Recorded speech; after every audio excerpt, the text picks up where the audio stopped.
know we must learn to stand together, learn to live together, learn it's not forever. I know. Let's see if we can let the All right. Welcome one and all to the middle. I am your host, Ronnie Wright. On the other side of the glass, the salt to my pepper, Ryan behind the controls. On the middle, we're going to have plenty to talk about from the perspective that everybody's wrong. Nobody has a fucking clue to what you're talking about. And the world would be a much better place if Kanye West was a new housing development and not a person. So whether you believe that Lee Harvey Oswald acted alone or whether you believe that Ted Cruz's dad helped him, we have something for everybody and everything for nobody. You can join the conversation before, during, or after the show by following us on Twitter at HeyRonnieWright. You can email us directly on HeyRonnieWright@gmail.com. You can catch replays of the broadcast on the Harold Broadcasting Services YouTube channel. All right, let's get to the middle of this fucker. Busy week this week, but we're going to start off with suspension of disbelief. Have you heard this term before? Suspension of disbelief. It's basically when you're shown something that absolutely defies reality, like a talking dog in a commercial, or Tom Cruise playing an action hero, something like that. So we're asked daily to suspend disbelief. Every wonderful day when Sarah Smokey Eyes Sanders walks out to the microphone to do her daily press briefing. I mean, her words are transparent. And she's saying these words in a room full of intelligent, educated, Pulitzer Prize winning investigative journalists who, are not going to suspend disbelief. They're going to ask hard questions, hopefully, and try and get some sense out of the nonsensical.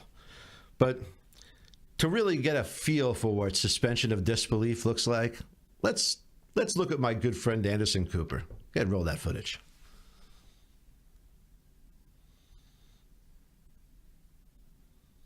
Took over an investigation that never happened before. It always been the Attorney General who would announce the findings, whether they were going to prosecute or not. But I think Jim Comey, as I said earlier, his credibility is gone because of how he handled the Clinton investigation and how they started the Trump investigation. But come on, you got to admit this president has said things which are just demonstrably not true time and time again. The list is a very long one, almost on a daily basis. I think Andrew McCabe has said things that aren't true, and the Inspector General did an investigation and was fired because of that. Right. So you're very bold in calling out Andrew McCabe, not so bold on the President of the United States. It wasn't me calling Andrew McCabe; it was his colleagues. Okay. It was So you haven't heard the president lie. You haven't heard the president lie. I've not heard the president. Has always been square with me. That's for darn sure. What about the American people? The American people elected him president of the United States. Okay, but have you ever heard the president lie? That's what I'm asking you. And I've not. And the American people feel like what the treatment he has received from the top people at the FBI I don't think you can talk about all of the American people, but I'm asking you just yourself, have you ever heard the president lie? I've not. Really? Yeah. So that's what happens when somebody is not going to suspend disbelief. That is when somebody just, is way too educated to have that blow past them. Thank you, Anderson Cooper. And knowing that the person who's saying those things is way too smart to be believing what he's saying. And that's when you've got the awesome, really? But it doesn't end there. That's just a tiny sampling of what's happened in America. That was Congressman Jim Jordan, by the way, a Republican. There are some other unbelievable claims. Like, for instance, Trump is so busy that the Mueller investigation should end so he can concentrate on his work as president. Now, since his inauguration, Trump has visited a Trump-branded or a Trump-owned property every 3.1 days. So that would be twice a week. He's at a Trump-branded property. He's also played golf on one out of every 5.1 days as president.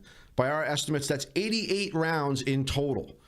So I don't know what you do for a living, but in a year, if you had time to play 88 rounds of golf, God bless you. The Mueller investigation is a witch hunt. Well, so far, the investigation's netted 22 indictments against individuals and corporations. 5 guilty pleas. 5. That's Mike Flynn, George Papadopoulos, Alex Vanderswan, favorite name so far in the investigation, by the way, Richard Pinedo, and Rick Gates. Vanderswan's actually in jail right now. He's serving his sentence. So, witch hunt, that's a lot of fucking witches. Drain the swamp. This is another great claim by the administration, draining the swamp. They're going to drain the swamp, but everybody they brought seems to be very comfortable in the swamp, and they have no interest in draining it. Scott Pruitt is one of my favorites. Journalists and investigators have revealed that Scott Pruitt he built a phone booth. He's a phone booth so he could take secure calls because, you know, as the Environmental Protection Agency guy, you got to have these secret calls, and you have to have the secret booth to take them in. You know, you and Agent 99, you got to go into your soundproof bubble and take phone calls. Cost us $43,000 to build a phone booth. You know, we've done away with phone booths everywhere else, except in Scott Pruitt's office. He had a phone booth built for $43,000. His security detail costs about $3 million a year for security. For the EPA guy. This isn't like, well, listen. He actually also has a condo in Washington, D.C. that he gets leased to him from a lobbyist that lobbies on behalf of firms looking to get EPA regulations eased against them. And he pays $50 a night when he's there at the condo. You know, $50. You can't even get a motel room at the Motel 6 for $50 a night, particularly in Washington, D.C., but I don't even think you can get $50 a night in Oklahoma. So, you know, that's a nice sweetheart deal. We've also got Ryan Zinke. He's the Interior Secretary. He loves to fly around to his home and other destinations with his wife. And he doesn't like to fly coach. He doesn't even like to fly first class. He likes to charter his own aircraft. And he bills that to the taxpayer, so him and his wife can hop back home to, I believe he is actually from Oklahoma. And then Ben Carson, of course, Dr. Ben Carson, who believes the pyramids were built to store grain. Suspension of disbelief. Well, Ben Carson also, he wanted to buy a new table for his office at the HUD administration, and he found a beautiful table. It wasn't at IKEA. It cost $31,000, and when people found out about it, he was surprised to find out that somebody had picked out a table for $31,000. It was his wife. So, suspension of disbelief that he didn't know his wife had picked out a table. Old Steve Mnuchin and his way too hot for him wife, they went and they traveled to Fort Knox for a little visit, and then to take a supervillain photo. I love this tweet. Why does Treasury Secretary Mnuchin and his wife insist on posing for photos that make them look like Bond villains? She's got the opera gloves on and everything. It's ridiculous. And that's, of course, on the taxpayer dime. They also went there to see the eclipse because the eclipse was going to pass right over Tennessee and Kentucky. Tom Price was the Health and Human Services Secretary. He didn't last very long. He's another guy who'd like to take expensive air travel and charge it to the taxpayer. When he got called on it, he said he would reimburse U.S. taxpayers at his expense. Turned out, even though he had 10 seats on a plane for him and his staff, he was going to prorate it and just pay for his seat. Yeah, so he resigned. So, I mean, I think it's summed up best by Maya Wiley, who's a guest sometimes on MSNBC. She's a professor.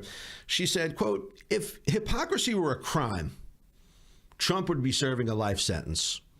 And I think that can honestly be said for just about his whole cabinet and most of the people in his administration.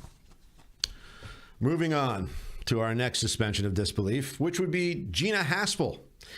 Gina Haspel is nominated to be the new head of the CIA. And she's a lifelong CIA operative. She's been with the agency for 33 years. Problem is, even though she would be the first woman, she'd also be the first person involved in torturing prisoners to be in charge of the CIA. See, back in the day after 9/11, when everybody was scared shitless, we got into waterboarding and torturing people. Remember Abu Ghraib, when they had people walking around naked, dogs going after them, had them standing on boxes with electric wires attached to them as if they were going to be electrocuted. She also took part in some notorious black site operations, which is where they take these suspects, terrorist suspects, to other countries. So, you know, it doesn't happen on American soil, which is, you know, where it would be a crime, which kind of tells you that they know it's a crime. And then there they torture them.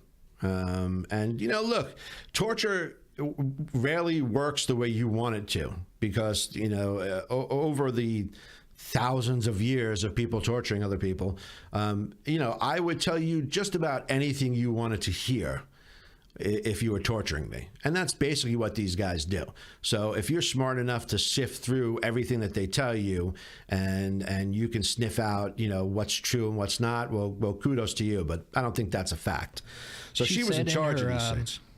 What's that? In her interview in the congressional hearing, yeah, she said, well, whether or not it worked, we don't know. We just saved lives. Right. Which is always the fallback position. You know, after 9/11, it was always 9/11. Anybody said anything, it was 9/11. Got to protect ourselves, you know, which is ridiculous and nonsensical. And now that we're thankfully 17 years removed, people should know better. And not that, you know, she's a human. In fact, we found out that she's a big fan of country music legend Johnny Cash. So that's something. I mean, she likes country music. Oh, and George Bush awarded her for excellence in counterterrorism. I'm going to guess that was for the waterboarding and the torture. But just the same, it was an award. She was the best torturer. The problem here is not so much that Gina Haspel herself is a bad person. A lot of people did bad things at the time because the country was scared, and I understand. The problem here is there are probably a lot of career CIA people who are super qualified to be the head of the CIA. So why do they have to pick this particular person? And that's when it goes to the so much winning of the Trump administration, where they don't want to just get their people in place. They want to pick the absolute worst people who are going to piss off the opposition. It's not good enough to pick a person to be in place. You have to pick the person to be in place that's going to annoy the most possible people on the opposition. I mean, it's basically turned into kindergarten. The White House has turned into... The purpose of getting a special counsel, I think Jim Comey... I'm sorry. I'm sorry. That's okay. And that's exactly what happens, is that they pick the absolute worst people possible to go into these jobs, only to piss off the rest of the world and the country. And you know what? Here's the reality. Politicians are shitty. We've already had a couple of Democrats come out and say they're gonna go ahead and vote to appoint this lady as head of the CIA. So the lady who got an award from George H.W. Bush for excellence in counterterrorism, for being the best in torture and everything else that she does, she's going to be the head of the CIA. And what can we do about it? Nothing. There's nothing you can do about it. We just hope that the next person in office replaces her with somebody who has a fucking heart and somebody who doesn't listen to fucking Johnny Cash, bitch. So speaking of Gina Haspel and her nomination, this week's Asshole of the Week ties right into that. This week's Asshole of the Week is Kelly Sadler. Who the fuck is Kelly Sadler? Well, Kelly Sadler is a White House aide. Okay, she works in the Office of Communications with Sarah Huckabee Sanders as her boss. So she was a White House official. She made light of Senator John McCain's battle with brain cancer during an internal meeting last week. He sent out a notice to the public that he's against Gina Haspel being appointed as the head of the CIA because, John McCain is the only guy in the Senate who actually was tortured when he was captured as a POW in Vietnam. And he was captured, held in prison, and tortured over a period of 5.5 years. And he came out against this woman being nominated. Fine, he's a senator. It's advised consent. It's part of his job as a senator. Well, Kelly Sadler had something to say about it. She said, you know what, doesn't matter. He's dying anyway. That was her statement. It doesn't matter, he's dying anyway. That's what it's come to now. That's what it's come to. And did she get fired? No, she didn't get fired. Did she get an apology? She sent out an apology? No, she didn't send out an apology. Did the White House apologize? No, White House didn't apologize. In fact, Sarah Huckabee Sanders was pissed off about somebody leaking the fact that she said that. Not that she said it, just that somebody leaked it. And so when she went off on the staff about leaking, who stood up to her defense? Go ahead, put that tweet back up there. This lady, Mercedes Schlapp. That's who jumped to Miss Sadler's defense. Miss Schlapp was one of those people who was at the correspondence dinner a couple weeks ago who got so pissed off about vulgar jokes by Michelle Wolf, a professional comedian, a vile and vulgar speech. I have the right to walk out and protest of her attacks on my women colleagues and disgusting abortion jokes. # First Amendment. So she had a problem with Michelle Wolf's jokes, but her coworker Kelly Sadler's joke about John McCain dying anyway, right? She didn't have anything to say about that except, I stand with Kelly. But I mean, that is literally a 180 reversal in a week and a half of time. That's not even like we had to go into the archives. That was still like trending. You could find that information. That just a week and a half prior, she was all pissed off about somebody else's jokes, but when her pal at the White House said a bad joke, she was there to defend her.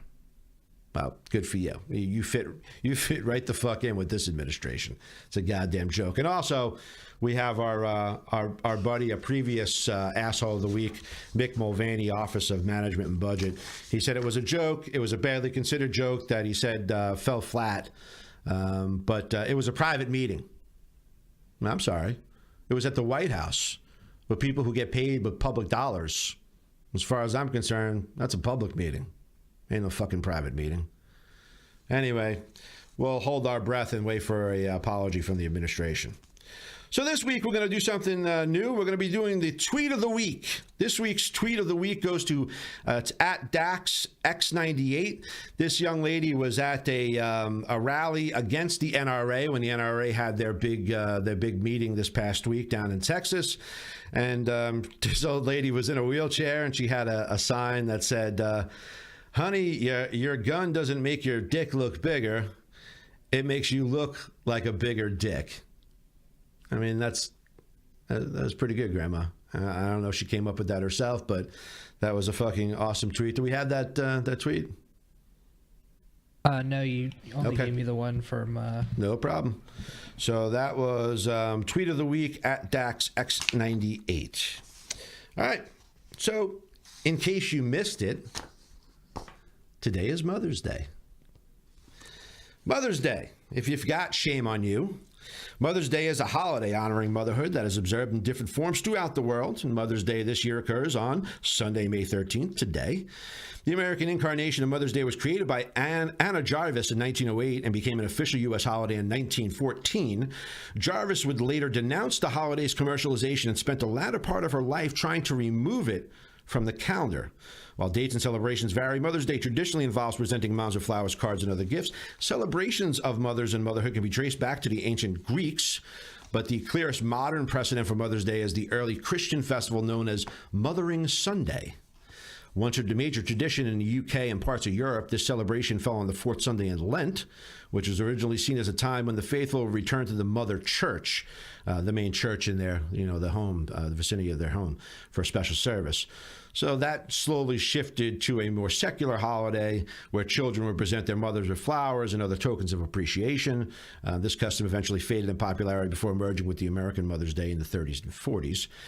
Just as a note, there are more phone calls on Mother's Day than on any other day of the year. Phone companies report spikes of up to 37% increases on Mother's Day. So if you didn't send flowers, pick up the phone. All right, my friends. We are going to get into my closing statement right after I wet my whistle. I'm going to talk about America changing. So America is changing. It always does.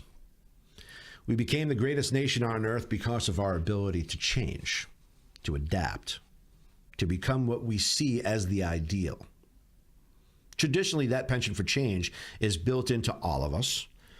As much as some like to talk about the good old days or say how some things change much too fast, in the end, we all change and we all come to accept change. Whether it was going from the horse and buggy to the horseless carriage of automobiles, switching over from radio to television as our main entertainment choice, from skipping the train and taking flight, from landlines to cell phones to the internet or whatever tomorrow may bring.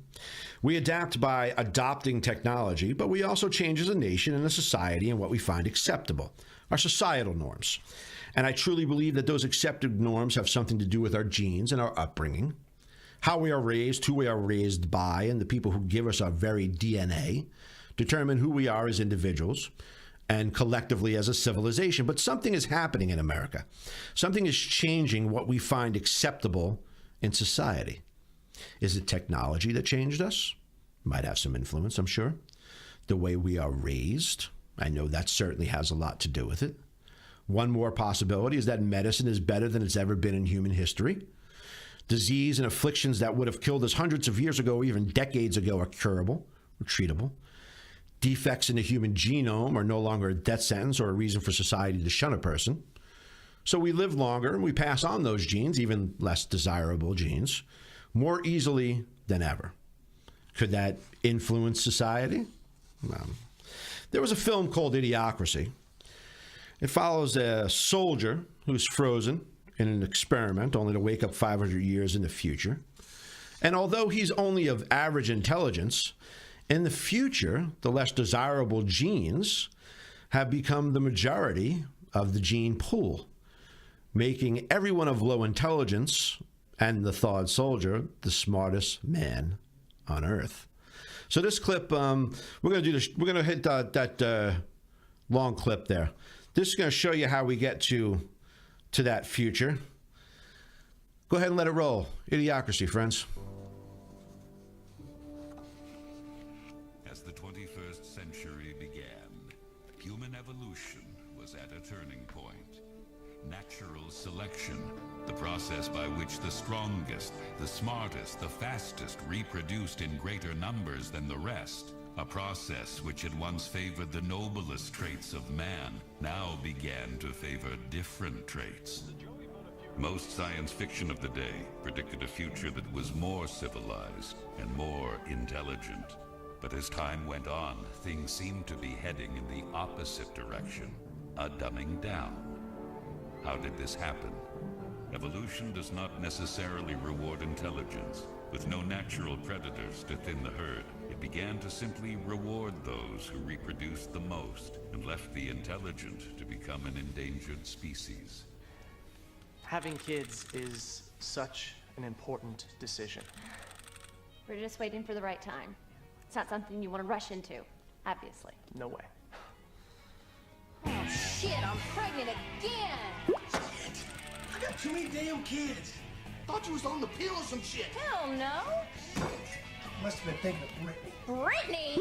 No, you didn't. There's no way we could have a child now. Not with the market the way it is, no. No, that just wouldn't make any sense. Come on over here, bitch! He don't care about you! Yeah, well, there must be something he likes over here.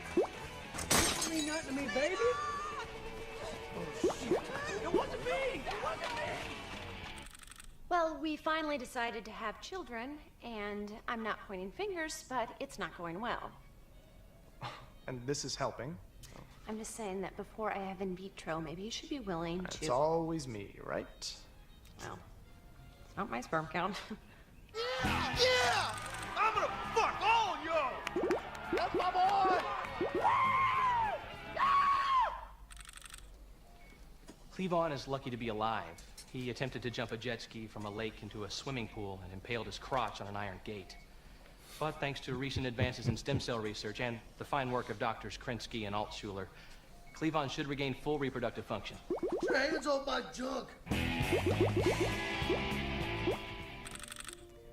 Unfortunately, Trevor passed away from a heart attack while masturbating to produce sperm for artificial insemination.